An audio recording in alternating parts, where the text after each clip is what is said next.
महाराजगंज का ticket final करना नीतीश जी के हाथ का है, लालू जी के हाथ का है, सोनिया गांधी जी के हाथ का है, महागठबंधन में जो नेतृत्व करता है उनके हाथ में है। किसी चाय दुकान पे चले जाइए, चौराहे पे बैठिए, हर रोज सुबह मेरा टिकट 10 लोग दिलवाते हैं, 20 लोग काटते हैं। चर्चा तो भैया यही 2019 में मैं लोकसभा का चुनाव लड़ा हूँ। 2024 में राष्ट्रीय जनता दल के सिंबल पे महाराजगंज से लड़ूंगा। इसके अलावा कौन क्या कहता है उससे मुझे कोई फर्क नहीं पड़ता। वोट न जात पे हो, वोट न पार्टी पे हो, वोट विकास के नाम पे हो। और जो देश का जो हालात हो गया है, आप मीडिया में हो, आज ही के न्यूज़पेपर में आया था कि आज के डेट में एक व्यक्ति के ऊपर 1,42,000 रुपया कर्ज। अभी हम महाराजगंज लोकसभा के भुनियारा गांव में मौजूद हैं। यहाँ छपरा के पूर्व विधायक और महाराजगंज लोकसभा के भावी उम्मीदवार, तेज तराक एक्टिव उम्मीदवार रणधीर सिंह, पूर्व सांसद प्रभुनाथ सिंह जी के बेटे पुत्र मौजूद हैं मेरे साथ। मैं इनसे विकास को लेकर महाराजगंज की जो 2024 की चुनाव है वो तैयारियां क्या क्या है इनके पास, मैं इनसे बात करूंगा। 24 की चुनाव की सरगर्मी तेज हो गया है, सारे कैंडिडेट मैदान में हैं। आप काफ़ी दिनों से मैदान में हैं, मैं देख रहा हूं, कई इंटरव्यू भी आपका मैं किया हूं। सबसे पहले विकास को लेकर 10 सालों का दावा कर रहा जो सत्ता में है कैंडिडेट, आप जिस रोड से बनियापुर से हरपुर भुनियारा आए, उस रोड की हालत के बारे में आप बताइए। नहीं, उसमें बताना क्या है, आपको भी दिखा होगा, तभी तो मैं आपसे पूछ रहा हूँ। बताया तो वो चीज़ आता है ना जो जानकारी ना हो, वो दिख रहा है, प्रमाणित है। अच्छा नहीं, व्यवस्था ठीक नहीं है, प्रतिनिधि कमज़ोर लोग हैं, समाज देख रहा है, गांव के लोग देख रहे हैं। परेशानी सिर्फ मुझे थोड़ी है, समाज को परेशानी है, हर गांव के लोगों को परेशानी है। और जहाँ तक आप महाराजगंज में विकास का बात कर रहे हैं, तो हमको लगता है पिछले 2-2.5 साल में हम लोग 10 बार से ज़्यादा एक दूसरे से मिले, आप मेरा इंटरव्यू लिए हो। और मैं अक्सर यही बात कहता हूँ कि ऐसा नहीं है कि चुनाव को देखते हुए मैं क्षेत्र में मैं घूम रहा हूँ। महाराजगंज मेरा घर है, सुख हो दुख हो किसी भी परिस्थिति में महाराजगंज के लोगों के साथ मजबूती से रहना मेरा कर्तव्य है। और जब तक जिंदा हूँ महाराजगंज के लोगों के साथ हूँ, मैं घूमते रहूँगा। चुनाव में भी लंबा समय है, 4 महीने का समय है। अभी तो ये भी किसी को नहीं पता है कौन कहाँ से लड़ेगा, किस पार्टी का क्या होगा।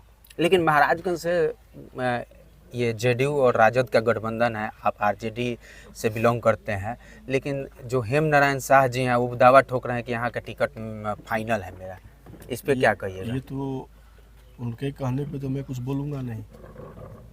महाराजगंज का टिकट फाइनल करना नीतीश जी के हाथ का है, लालू जी के हाथ का है, सोनिया गांधी जी के हाथ का है, महागठबंधन में जो नेतृत्व करता है उनके हाथ में है। और महाराजगंज में रहने वाले लोग रोज़ टिकट बांटते हैं, रोज़ टिकट काटते हैं। आप किसी चाय दुकान पे चले जाइए, चौराहे पे बैठिए, हर रोज़ सुबह मेरा टिकट 10 लोग दिलवाते हैं, 20 लोग काटते हैं। चर्चा तो भैया चर्चा तो ये भी है कि रणधीर सिंह का टिकट कट ही नहीं सकता है। ये कट ही नहीं सकता, लोगों के मुंह से ये चर्चा है। आपको मैं इतना बोल रहा हूँ, 2019 में मैं लोकसभा का चुनाव लड़ा हूँ। 2024 में राष्ट्रीय जनता दल के सिंबल पे महाराजगंज से लड़ूंगा। इसके अलावा कौन क्या कहता है उससे मुझे कोई फर्क नहीं पड़ता। अच्छा, महाराजगंज के जनता से आप क्या कहिएगा? आप कैंडिडेट है, छपरा के पूर्व विधायक रह चुके हैं, जो 6 महीना में आपने काम किया वो कोई 5 साल में नहीं करता है। छपरा के लिए लोग बताते हैं, वहाँ की जनता बताती है। जाति पे बात वोट करना चाहिए, पार्टी पे या कैंडिडेट पे? वोट न जात पे हो, वोट न पार्टी पे हो, वोट विकास के नाम पे हो। और जो देश का जो हालात हो गया है, आप मीडिया में हो, आज ही के न्यूज़पेपर में आया था कि आज के डेट में एक व्यक्ति के ऊपर 1,42,000 रुपया कर्ज हो चुका है। एक तरफ तो देश को सपना दिखाया जा रहा है कि देश विकसित कर रहा है और देश हमारा कर्ज के नीचे डूबते जा रहा है। जहाँ ख्वाब दिखाया गया हर वर्ष 2 करोड़ युवाओं को रोजगार नौकरी देने का, पिछले 10 साल में लगभग कितने लाख लोग बेरोजगार हो गए। जो नौकरी कर रहे थे उनका भी नौकरी छीन लिया गया। आज महंगाई चरम सीमा पे है। जो ख्वाब दिखाया गया कि सिलेंडर 200 का कर देंगे, डीजल पेट्रोल 30 रुपये का हो जाएगा, आज बाज़ार में आप जाइए, खाद्य सामग्री हो या कोई भी वस्तु हो, किसी भी वस्तु के कीमत में 2014 से जो पहले था आज का कीमत देखिएगा तो कम से कम 4 गुना वृद्धि जरूर हुआ है।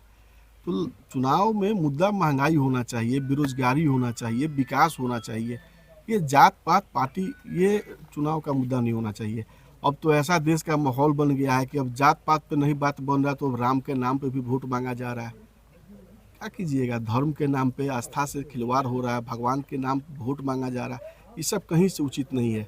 और जब जब इस देश में धर्म के नाम पे लोग अपना कुनवा मजबूत करने का काम किया है, देश विकास के मामले में पीछे फेंकाते गया और फेंकाते रहेगा।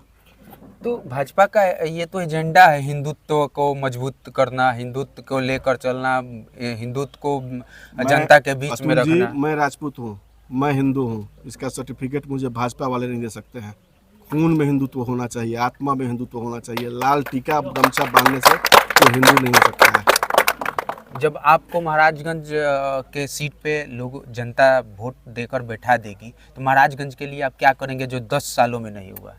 मैंने तो सब लोगों से यही अपील करता रहा हूँ कि आप मुझे मौका दीजिए, 5 साल का सिर्फ फिर समय भी मांगता आपके हूँ। मन में ऐसा होता होगा ना 10 सालों महाराजगंज में में जो भी अभी अधूरा काम है, बहुत सारा ऐसा गांव है जहाँ सड़क के लिए लोग तरस रहे हैं। आप अभी अपनी बात में बोल रहे थे कि पोखरा का घाट जो है अरे बहुत चबूतरा है, मुखिया कर सकता है, तो एक बिल्कुल करते सांसद हैं। को क्या करना चाहिए? सांसद प्रयास करे कि कोई बाहर के उद्योगपति से बात करके अपने यहाँ जमीन का व्यवस्था करके कोई अच्छा कॉलेज का स्थापना कराए, अस्पताल का स्थापना कराए, कोई अच्छा इंडस्ट्री लगवाए, ताकि यहाँ के जो बेरोजगार बच्चे 7,000 10,000 रुपये दिल्ली मुंबई कलकत्ता में जाके रोज़मर्रा की ज़िंदगी जी रहे हैं और घर में पैसा तक नहीं भेज पाते हैं, खाने कमाने में ख़त्म हो जाता है।